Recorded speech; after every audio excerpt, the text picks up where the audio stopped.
तो क्या आपके साथ भी कभी ऐसा होता है कि चिकन स्ट्रिप्स बनाते वक्त वो बाहर से क्रिस्पी और अंदर से जूसी नहीं होती? कभी कोटिंग उतर जाती है और कभी चिकन ड्राई हो जाती है।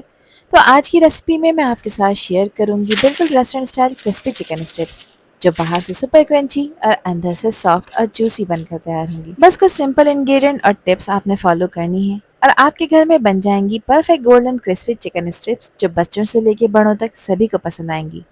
इस रेसिपी की खास बात यह है कि इन क्रिस्पी चिकन स्ट्रिप्स को आप पहले से बनाकर स्टोर कर कर भी रख सकते हैं। जब भी खाने का दिल करे तो बस फ्राई करें और फ्रेश क्रिस्पी टेस्ट एंजॉय करें।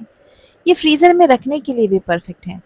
तो चलिए स्टार्ट करते हैं और बनाते हैं मज़ेदार क्रिस्पी चिकन स्ट्रिप्स, जो आपको और आपके पूरी फैमिली मेम्बर्स को बेहद पसंद आएंगी।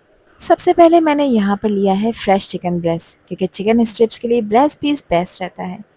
इसका गोश्त सॉफ्ट होता है और जब हम इसे सही तरीके से कट और मैरिनेट करते हैं तो स्ट्रिप्स अंदर से जूसी और बाहर से क्रिस्पी बनकर तैयार होती हैं। मैंने चिकन ब्रेस्ट को अच्छी तरह से क्लीन कर लिया है। अब इसकी स्ट्रिप्स शेप देने के लिए मैं यहाँ पर इसकी कटिंग कर रही हूँ।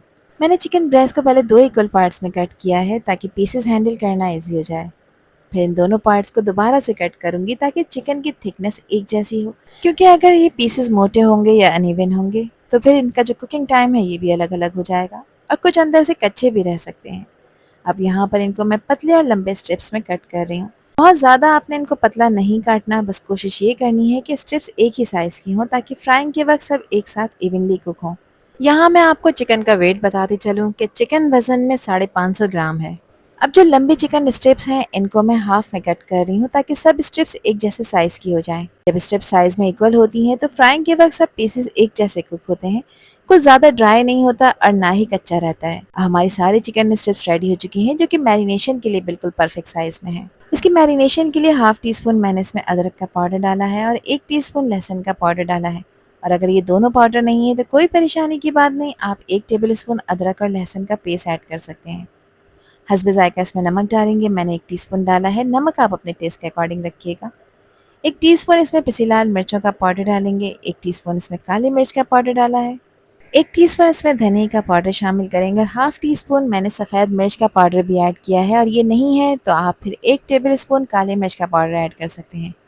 इसको सॉफ्ट और जूसी बनाने के लिए इसमें मैंने तकरीबन 3 से 4 टेबल स्पून दूध ऐड किया है। दूध ऐड करने से फ्राइंग के बाद भी चिकन अंदर से ड्राई नहीं होगी। 1 टेबल स्पून इसमें सफ़ेद सिरका डालेंगे, 1 टेबल स्पून चिली सॉस डालेंगे और 1 टेबल स्पून मैंने इसमें सोया सॉस ऐड किया है। इस मैरिनेशन के लिए मैंने बहुत ही सिंपल इंग्रेडिएंट्स यूज़ किए हैं, लेकिन इन सब का कॉम्बिनेशन चिकन के टेस्ट को बहुत ही ज़्यादा इन्हांस कर देगा। अब इन सभी चीज़ों को चिकन स्ट्रिप्स के साथ अच्छी तरह से मिक्स कर लेंगे ताकि हर स्ट्रिप पर मसाला इवनली कोट हो जाए। ये स्टेप इम्पॉर्टेंट है क्योंकि जब चिकन अच्छी तरह से मैरिनेट होगी तो मसाले अंदर तक एब्जॉर्ब होंगे और फ्राई होने के बाद स्ट्रिप्स बाहर से क्रिस्पी और अंदर से फुल ऑफ फ्लेवर बनकर तैयार होंगी। इसको कवर करेंगे और कवर कर कर रेस्ट देंगे तकरीबन आधे घंटे का, और अगर आपके पास टाइम है तो आप इसको 2 घंटे के लिए भी रख सकते हैं। अब इसकी कोटिंग करने के लिए मैंने यहाँ पर लिया है 1 कप मैदा। मैंने मेजरिंग कप यूज़ किया है। आप लोग घर में जो नॉर्मल चाय पीने वाला कप होता है उससे मेजरमेंट कर सकते हैं। सीजनिंग के लिए इसमें मैंने क्वार्टर टी स्पून नमक डाला है, हाफ टी स्पून लहसुन का पाउडर है और हाफ टी स्पून ही मैंने इसमें काली मिर्च का पाउडर ऐड किया है। अच्छी तरह से इसको मिक्स कर लेंगे और मैदे की ये कोटिंग फ्राइंग के वक्त एक खूबसूरत गोल्डन क्रस्ट बनाएगी और अंदर से चिकन सॉफ्ट और जूसी भी रहेगी। यहाँ पर मैंने एक बाउल में लिए हैं 2 अंडे और इसमें पिंच ऑफ सॉल्ट ऐड किया है। अच्छी तरह से अंडों को भी यहाँ पर बीट कर लेंगे अनटिल के यहाँ पर बिल्कुल फ्लफी ना हो जाए। और जब ये एग की कोटिंग यूज़ होगी तो चिकन स्ट्रिप्स और मैदे की कोटिंग के दरमियान एक लेयर बन जाएगी, जिससे कोटिंग अच्छी तरह से स्टिक हो जाएगी और फ्राई के बाद स्ट्रिप्स ज़्यादा क्रिस्पी और क्रंची बनकर तैयार होंगी।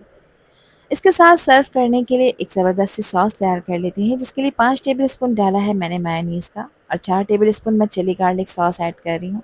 बच्चों के लिए बना रहे हैं तो आप केचप का इस्तेमाल कर सकते हैं। 1 टीस्पून सफ़ेद सिरका डाला है, क्वार्टर टीस्पून नमक डाला है और half teaspoon chilli flakes मैं इसमें ऐड कर रही हूँ। अच्छी तरह से इसको मिक्स कर लेंगे। अगर आप बच्चों के लिए सॉस को बनाकर तैयार कर रहे हैं तो चिली फ्लेक्स को आप लोग स्किप कर सकते हैं। ये सॉस बहुत ही इजी इंग्रेडिएंट से बनकर तैयार हो जाती है, लेकिन इसका टैंगी और क्रीमी टेस्ट क्रिस्पी चिकन के साथ बहुत ही अच्छा लगता है। सारी चीज़ों को मैंने अच्छी तरह से मिक्स कर लिया है ताकि सॉस का टेक्सचर स्मूथ और फ्लेवर परफेक्टली कंबाइन हो जाए। ये डिप हर बाइट को और भी ज़्यादा मज़ेदार बना देगी। स्ट्रिप्स को रेस्ट दिए हुए यहाँ पर आधा घंटा कंप्लीट हो चुका है और चिकन स्ट्रिप्स अच्छी तरह से मैरिनेट हो चुकी हैं। अब एक स्ट्रिप मैं ले रही हूँ ताकि इसको कोटिंग करना स्टार्ट करें।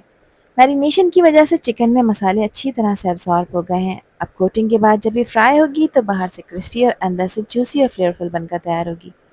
पहले इसको मैदे में अच्छी तरह से कोट करेंगे और ये मैदे की कोटिंग ही फ्राई होने के बाद हमारी चिकन स्ट्रिप्स को वो क्रिस्पी और क्रंची टेक्सचर देगी। कोशिश करें कि हर स्ट्रिप पे मैदा अच्छी तरह से कवर हो जाए ताकि रिजल्ट बिल्कुल परफेक्ट आए। अब इस मैदे से कोटेड चिकन स्ट्रिप को मैं बीटन एग में डिप कर रही हूँ। एग की लेयर से कोटिंग अच्छी तरह से चिकन के साथ स्टिक हो जाएगी और फ्राइंग के बाद क्रिस्पी लेयर ज़्यादा अच्छी बनेगी। यहाँ पर मैंने एक बाउल में लिए हैं ब्रेड क्रम्स। मैंने पैन को ब्रेड क्रम्स का यूज़ किया है। आप लोग चाहें जो नॉर्मल ब्रेड क्रम्स होते हैं उनका इस्तेमाल कर सकते हैं। और अगर रेडीमेड ब्रेड क्रम्स नहीं है तो घर में मौजूद अगर ब्रेड है तो उसको आप चॉपर में चॉप कर कर उसके भी क्रम्स बनाकर यूज़ कर सकते हैं। ब्रेड क्रम्स की लेयर हमारी चिकन स्ट्रिप्स को वो एक्स्ट्रा क्रंची और क्रिस्पी टेक्सचर देगी। इसको अच्छी तरह से प्रेस कर रही हूँ ताकि क्रम्स हर साइड पर प्रॉपर स्टिक हो जाएं। अब फ्राई होने के बाद कोटिंग अंदर से बहुत ही गोल्डन और क्रिस्पी बनकर तैयार हो। इसी तरह से मैंने सारी चिकन स्ट्रिप्स को मैदे में कोट करने के बाद अंडे में डिप किया था, फिर ब्रेड क्रम्स में कोट कर दिया है। और इस पॉइंट पर आप इनको किसी भी एयरटाइट कंटेनर में या फिर जिपलॉक बैग में स्टोर कर कर रख सकते हैं। 1 से 1.5 महीने के लिए ये बिल्कुल ख़राब नहीं होती। जिस वक्त दिल चाहे आप इन्हें फ्रीज़र से निकालें और मीडियम गरम ऑयल में फ्राई करके एंजॉय करें। अब इन स्ट्रिप्स को यहाँ पर फ्राई करने के लिए मैंने ऑयल को एक पैन में गर्म होने रखा था और ऑयल का टेम्परेचर मीडियम गर्म है। बहुत तेज़ गर्म या फिर हल्के गर्म ऑयल में आपने इनको फ्राई नहीं करना। ऑयल में ड्रॉप करने के बाद आपने तकरीबन 3 मिनट के लिए इनको बिल्कुल भी टच नहीं करना ताकि अपनी पोजीशन होल्ड कर लें। इस पे जो क्रिस्पी कोटिंग लगाई है ये 3 मिनट के बाद फर्म हो जाएगी, तो उसके बाद फिर आप इन्हें चलाएं, फ्लिप करें ताकि ये सब तरफ से इवनली गोल्डन हो जाएं। इन चिकन स्ट्रिप्स को आपने मीडियम फ्लेम पर फ्राई करना है और बीच बीच में इनको टर्न ज़रूर करना है ताकि हर साइड से इवनली गोल्डन ब्राउन और क्रंची बनकर तैयार हो। जब कोटिंग क्रिस्पी और खूबसूरत गोल्डन कलर की हो जाएगी तो समझ जाएं हमारी चिकन स्ट्रिप्स यहाँ पर रेडी हो चुकी हैं। तो इनका जो टोटल फ्राइंग टाइम है वो तकरीबन 8 मिनट है। ये चिकन बिल्कुल कच्ची थी तो 8 मिनट का टाइम इसको लाजमी लगेगा। और यहाँ हमारी crispy chicken strips perfectly fry हो चुकी हैं। आप लोग देख सकते हैं इनका कलर कितना खूबसूरत गोल्डन हो गया है और कोटिंग कितनी क्रंची लग रही है। मैं इनको ऑयल से निकाल रही हूँ ताकि एक्स्ट्रा ऑयल ड्रेन हो जाए। इनको निकाल कर आपने किसी स्ट्रेनर में रखना है या फिर पेपर टॉवल पर ताकि पेपर टॉवल इनका एक्सेस ऑयल एब्सॉर्ब कर ले। तो चलें अब इनका क्रंच टेस्ट कर लेते हैं। बाहर से क्रिस्पी क्रंची और अंदर से सॉफ्ट जूसी चिकन स्ट्रिप्स तैयार हो चुकी हैं बिल्कुल रेस्टोरेंट स्टाइल में। और ये क्रिस्पी चिकन स्ट्रिप्स बच्चों के स्कूल के lunch box, evening snack, family gathering, birthday parties या टी टाइम के लिए बिल्कुल परफेक्ट चॉइस है। इन चिकन स्ट्रिप्स को आप सिर्फ स्नैक के लिए नहीं बल्कि बर्गर, रैप या सैंडविचेस में भी यूज़ कर सकते हैं। जब घर में अचानक मेहमान आ जाए या कुछ जल्दी टेस्टी सर्व करना हो तो ये रेसिपी बहुत ही काम आती है। बच्चे भी इसको एंजॉय करते हैं और होममेड होने की वजह से आप इंग्रेडिएंट्स और टेस्ट अपनी पसंद के मुताबिक रख सकते हैं। आई होप कि ये वीडियो आप लोगों को पसंद आई होगी। पसंद आई हो तो कमेंट सेक्शन में अपना प्यारा सा फीडबैक मुझे लाजमी शेयर करिएगा। और चैनल पर न्यू है तो चैनल को भी ज़रूर सब्सक्राइब कर दीजिएगा। अल्लाह हाफिज़, अल्लाह निगहबान।